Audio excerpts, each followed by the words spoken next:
नमस्कार दोस्तों, स्वागत है आप सभी का आपके अपने YouTube channel M S tech में। आज की वीडियो में बात करेंगे केसीसी ऋण माफ को लेकर।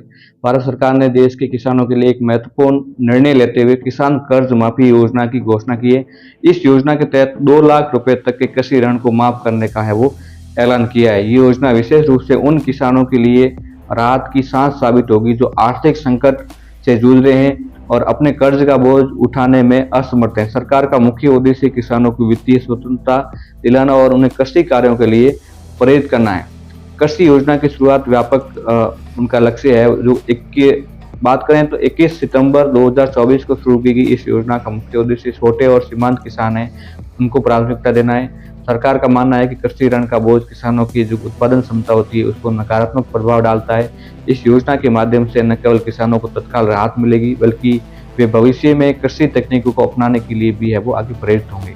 योजना का उद्देश्य है वो क्षेत्र में आत्मनिर्भरता लाना है और किसानों की आर्थिक स्थिति को और मजबूत करना है। और उसके लिए वो पात्रता और मानदंड और कवरेज सीमा की बात करें तो इस योजना का लाभ उठाने के लिए कुछ महत्वपूर्ण शर्तें हैं, उनको आपको पालन करना होगा। केवल वे किसान इस योजना के लिए पात्र है जिन्होंने सरकारी बैंकों या सहकारी समितियों से कृषि ऋण लिया हो। निजी साहूकारों या गैर सरकारी संस्थानों के लिए इस कर्ज की योजना के दायरे में नहीं रखा गया है। 1 लाख से 2 लाख रुपए तक का ऋण माफ किया जाएगा।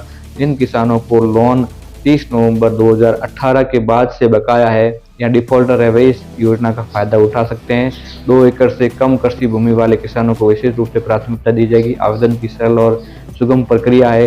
किसान क्रेडिट कार्ड धारक किसान इस योजना के लिए आसानी से है वो आवेदन कर सकते हैं। सबसे पहले योजना की आधिकारिक वेबसाइट पर जाकर वन टाइम रजिस्ट्रेशन करना होगा। इसके बाद लॉगिन करने पर आवश्यक जानकारी भरनी होगी, जैसे कि आपके आधार कार्ड हो गया, बैंक खाता का विवरण हो गया, भूमि के दस्तावेज हो गया, केसीसी लोन प्रमाण पत्र हो गया और व्यक्तिगत विवरण हो गया जैसे दस्तावेजों की आवश्यकता होगी। सभी जरूरी दस्तावेज अपलोड करने के बाद फॉर्म को सबमिट करना होगा और प्रिंट आउट को सुरक्षित अपने पास रख लेना होगा। किसान है वो अपने नाम की स्थिति की जांच करने के लिए योजना की आधिकारिक वेबसाइट पर जा सकते हैं।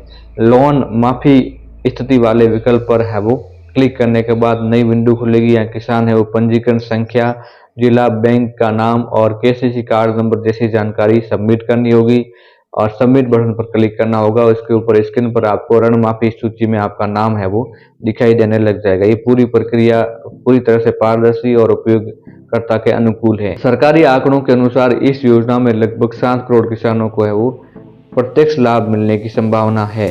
ये योजना न केवल कर्ज माफी तक सीमित है बल्कि कृषि क्षेत्र में एक व्यापक बदलाव की शुरुआत है। इससे है वो किसानों को मनोबल बढ़ेगा और वे नई कृषि तकनीकों का भी उपयोग कर पाएंगे, जैसे कि कर उनका है वो केसीसी माफ होगा तो है वो नई तकनीक के माध्यम से खेती भी करने में सुगमता मिलेगी और योजना की उत्पादकता में वृद्धि होगी। ग्रामीण अर्थव्यवस्था में भी मजबूती मिलेगी, समाज में सकारात्मक प्रभाव पड़ेगा। योजना न केवल व्यक्तिगत किसानों को राहत देगी बल्कि पूरे जो कृषि समुदाय है, जो किसान कृषि करते हैं, उनके लिए उम्मीद की किरण साबित हो रही है। कर्ज के बोझ से है वो मुक्त होकर किसान अपनी ऊर्जा में खेती कर पाएंगे और नई तरीके से भी है वो खेती करेंगे। इससे है वो खाद्य सुरक्षा में सुधार होगा और देश की समग्र आर्थिक स्थिति पर भी सकारात्मक प्रभाव पड़ेगा। तो आशा करते हैं ये जानकारी आपको अच्छी लगी होगी। जानकारी अच्छी लगी तो किसान भाइयों तक इस वीडियो को जरूर शेयर करें और वीडियो अच्छा लगा तो लाइक करें और चैनल पर ऐसी जानकारी प्राप्त करने के लिए चैनल को सब्सक्राइब जरूर करें। मिलते हैं एक और नई जानकारी के साथ, तब तक के लिए जय हिंद, जय भारत।